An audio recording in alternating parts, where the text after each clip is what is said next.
కల్కి 2 release date అడగొద్దన్నారు కాబట్టి అది అడగం మేము. బట్ ఏంటంటే ప్రభాస్ గారు లెఫ్ట్ రైట్ సెంటర్ మొత్తం ప్రాజెక్ట్స్ అనౌన్స్ చేసుకుంటూ వెళ్ళిపోతున్నారు.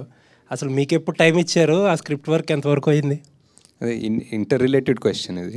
అంటే మీరు you wore a T-shirt of K. అవును అవును, తప్పదు కాబట్టి అక్కడ చెప్పాలి. వాట్ ఈస్ ప్రాజెక్ట్ కే దగ్గర ఉన్నాం. ఇంకా ప్రాజెక్ట్ వాట్ ఈస్ K2కి వెళ్దాం. ఇంకా K2 టైం ఉంది సార్, ఇంకా ఫిగర్ అవుట్ చేస్తారు. ఇంకా నథింగ్ కాంక్రీట్, ఒక డేట్ కానీ టెంటేటివ్గా ఏమీ అనుకున్నాం ఒక డేట్ ఉంది, ప్రెప్ అంతా నడుస్తుంది. బట్ ఎవ్రీథింగ్ ఈజ్ మూవబుల్ కదా, డిపెండింగ్ ఆన్. ఇప్పుడు అనుకుంటున్న డేట్ ఏంటో చెప్పండి పోనీ. మనకి డేట్ నన్ను అడిగితే నాకు అంటే ఇప్పుడు మీరు టెంటేటివ్ మూవ్ అవ్వచ్చు, కానీ ఇప్పుడు అనుకుంటున్న డేట్ ఉంటుంది కదా, తర్వాత మూవ్ అవ్వచ్చు. Year ending sir, year ending around. Okay. ఇంకొక క్వశ్చన్ ఏంటంటే, చాలా మంది అడగమంటుంది క్వశ్చన్. ఫస్ట్ పార్ట్లో చాలా అక్కడ ప్రభాస్ గారిని కొంచెం తక్కువ డ్యూరేషన్ చూపించారు. How it will be in the second part? ఎక్కువ డ్యూరేషన్ చూపిస్తాం, బాగా మోస్ట్ ఆఫ్ దిట్ వస్తుందా? అది కాదు, అవును డెఫినెట్లీ. అంటే బికాజ్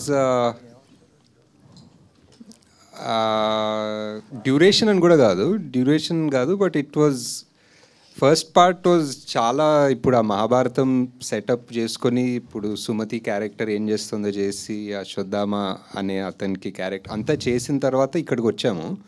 సో ఇదంతా అయిపోయింది. ఇప్పుడు నెక్స్ట్ మిగిలింది only Bhairava and Karna angle. So second part full అదే ఉంటుంది. రాజమౌళి పట్టుకొని ఆ సినిమాలో దీంట్లో రాజమౌళితో ఒక సీన్ యాక్ట్ చేయించారు కదా మీరు రాజమౌళి గారితో. అమ్మో ఇది దొరికామంటే 5 ఏళ్ళు అయిపోతారా బాబాయ్, బుక్ అయిపోతామని చెప్పేసి. ఇప్పుడు ఎన్ని సంవత్సరాలు మీరు బుక్ చేయబోతున్నారు ప్రభాస్ని?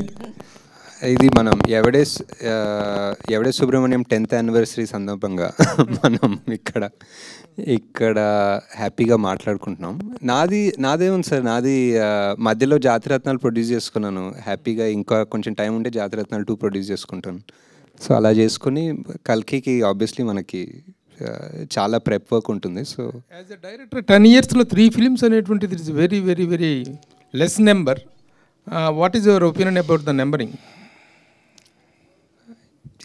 అంటే అప్పుడప్పుడు ఆలోచిస్తాను sir, but number is just number అంతే. ఇంకా ఈ just what that project requires it requires. ఇప్పుడు కల్కిని ఎంత కావాలనుకున్నా 2 years 3 years తీయలేను. ఎందుకు, మేబీ యాక్టర్స్ వల్ల కావచ్చు, అంత మ్యాసివ్ స్టార్స్ వాళ్ళ డేట్స్, సీజీలు, ఇట్స్ అండ్ ఎవరికి తెలియదు ఇలాంటి సినిమా. మీరు డేట్ అడగద్దన్నారు కానీ ఇయర్ అడగద్దని లేదు. ఇయర్ అడగచ్చా? ఇయర్ కూడా అడగండి సార్. మీ డెబ్యూ మూవీ ఎవడే సుబ్రహ్మణ్యం అంటే ఇది ఒక టఫ్ ప్రాజెక్ట్. డెఫినెట్గా ఇలాంటి కథతో సినిమా కూడా తీయొచ్చా అనుకున్న అలాంటి కాన్సెప్ట్. మీ ఫస్ట్ సినిమాకి ఇంత రిస్క్ చేయడానికి రీజన్ ఏంటంటే, దాంట్లో కమర్షియల్ వాల్యూస్ కూడా మీరు ఏం చూడలేదు ఈ సినిమాలో. డెఫినెట్గా అంటే మీ మొదటి సినిమాకి, మామూలుగా మొదటి సినిమా డెఫినెట్గా కమర్షియల్ వాల్యూస్తో చేయాలని అనుకుంటారు అందరూ. మీరు ఎందుకు ఈ ఎవడే సుబ్రహ్మణ్యం లాంటి కథతో డెబ్యూ చేయాలని అనుకున్నారు? అంటే బిఫోర్ ఎవడే నేను చాలా 2-3 స్క్రిప్ట్స్ మీరు అన్నట్టు కమర్షియల్ అనుకున్న స్క్రిప్ట్స్ రాసుకున్నాను. అండ్ చాలామందికి ఇంక్లూడింగ్ వైజయంతికి పిచ్ చేశాను. యాక్టర్స్ ఎక్కువ మంది లేదు కానీ పిచ్ చేశాను. ఆ సోకాల్డ్ కమర్షియల్, నాకు అర్థం అయిన కమర్షియల్ ఎవరు ఒప్పుకునే వాళ్ళు కాదు, అండ్ ఎవరికి అర్థం కాలేదు, ఒప్పుకునే వాళ్ళు కాదు, and it didn't take off.